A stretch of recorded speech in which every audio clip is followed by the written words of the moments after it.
Good morning, friends. Today is Tuesday. I hope you're having a wonderful spring break. Although I'm sure it doesn't feel any different from what we've been doing for the last couple weeks.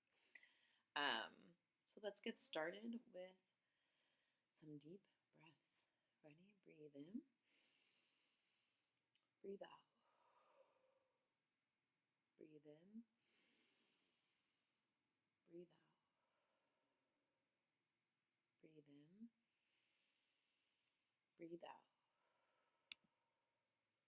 Breathe in.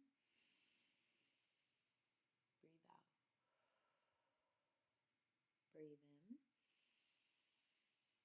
Breathe out. I thought today we would sing Five Little Monkeys Jumping on the Bed. Are you ready? Show me your five little monkeys. There were five little monkeys jumping on the bed. One fell off and bumped her head. Mama called the doctor, and the doctor said, "No more monkeys jumping on the bed." Then there were four little monkeys jumping on the bed. One fell off and bumped his head. Mama called the doctor, and the doctor said, "No more monkeys jumping on the bed." Then there were three little monkeys jumping on the bed. One fell off and bumped her head. Mama called the doctor, and the doctor said, "No more monkeys jumping on the bed." Then there were two little monkeys jumping on the bed. One fell off and bumped his head. Mama called the doctor, and the doctor said, "No more monkeys jumping on the bed." Then there was one little monkey jumping on the bed. He fell off and bumped his head. Mama called the doctor, and the doctor said, "No more monkeys jumping on the bed." Then there were no more monkeys. Although remember, I think if we've read the story version of that song at the end, do you remember who was jumping on the bed? The mama. What a silly story. All right, my friends, this morning we're going to read a story called "What Do You Do with a Tail Like This?" You see the author or the illustrator has the words kind of curving around the tail. And there's a nice little question mark at the end because they're asking a question. What do you do with a tail like this? What do you think you might do with a tail like this? Let's see. And friends, this one is a nonfiction book, so this is going to tell us a lot of different stuff about different kinds of animals. Let's see. Here we have it again. What do you do with a tail like this? Question mark. Animals use their noses, ears, tails, eyes, mouths, and feet in very different ways. See if you can guess which animal each part belongs to and how it's used. At the back of the book, you can find out more about these animals. What do you do with a nose like this? Do you know what these animals are?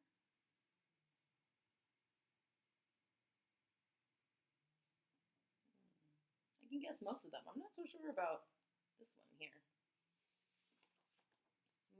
Oh, this one was a platypus. If you're a platypus, you use your nose to dig in the mud.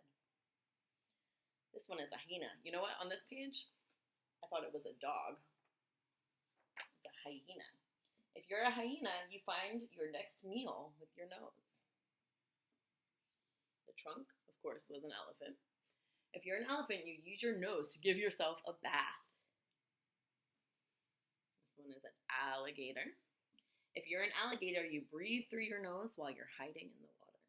I don't know if you've ever seen a picture of an alligator where just the little bumps of their noses like out of the water.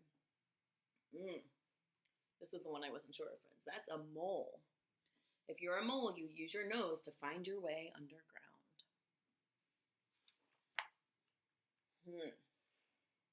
Next we have ears. What do you do with ears like these? I think I know all of these.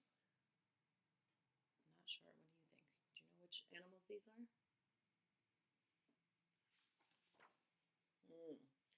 If you're a jackrabbit, you use your ears to keep cool. If you're a bat, you see with your ears. So you don't actually use them to see, but they use them to know where they're going, which is pretty cool, called echolocation. If you're a hippopotamus, you close your ears when you're underwater. If you're a cricket, you hear with ears that are on your knees. So they showed you on this page the cricket's knees. That's pretty cool. If you're a humpback whale, you can hear sounds hundreds of miles away. It's so far. Ooh, what do you do with a tail like this? I think I know most of them. I'm not so sure about this one, what that one could be. I think we all know what this one is. If you're a giraffe, you brush off pesky flies with your tail. If you're a skunk, you lift your tail to warn that a stinky spray is on its way. You. Oh, this is a lizard. If you're a lizard, you break off your tail to get away. So if like an animal is holding on to the lizard's tail, you can break it off and run away. If you're a scorpion, your tail can give a nasty sting. And Carmine was talking about how at his grandma and grandpa's houses, there's sometimes scorpions. If you're a monkey, you hang from a tree by your tail. What do you do with eyes like these? Let's see. If you're an eagle, you spot tiny animals from high in the air. And I think the red-tailed hawks that fly above our tree, above our school, can do that too. If you're a chameleon, you can look two ways at once. Do you see how this eye is looking this way and this eye is looking that way? How cool. If you're a four-eyed fish, you look above and below the water at the same time. So you can see this fish has eyes that can look up and eyes that can look down. If you're, this one's a little wild, friends. If you're a horned lizard, you squirt blood out of your eyes. Yikes. If you're a bush baby, you use your large eyes to see clearly at night.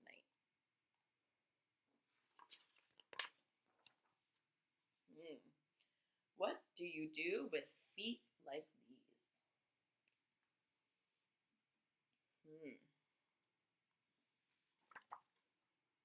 If you're a chimpanzee, you feed yourself with your feet.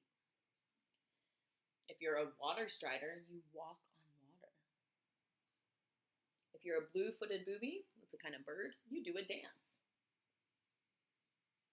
If you're a gecko, you use your sticky feet to walk on the ceiling. If you're a mountain goat, you leap from ledge to ledge.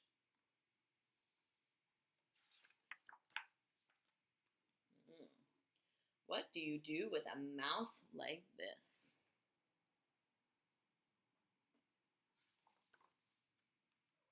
If you're a pelican, you use your mouth as a net to scoop up fish. We have pelicans at Lake Merritt near where I live. If you're an egg-eating snake, you use your mouth to swallow eggs larger than your head. You see that? Their mouth open so wide to eat that egg. If you're a mosquito, you use your mouth to suck blood. If you're an anteater, you capture termites with your long tongue. If you're an archerfish, you catch insects by shooting them down with a stream of water. My goodness, friends. And at the end of this book, there are a lot of words. I'm not going to read them all to you because that would take a really long time, I think. But there's a lot more information about each of these animals. So maybe, hopefully, once we're back in school, I can bring this book with me and we can read more about all of these different kinds of animals. All right, my friends. I hope you're having a great day. I love you. I miss you. Goodbye.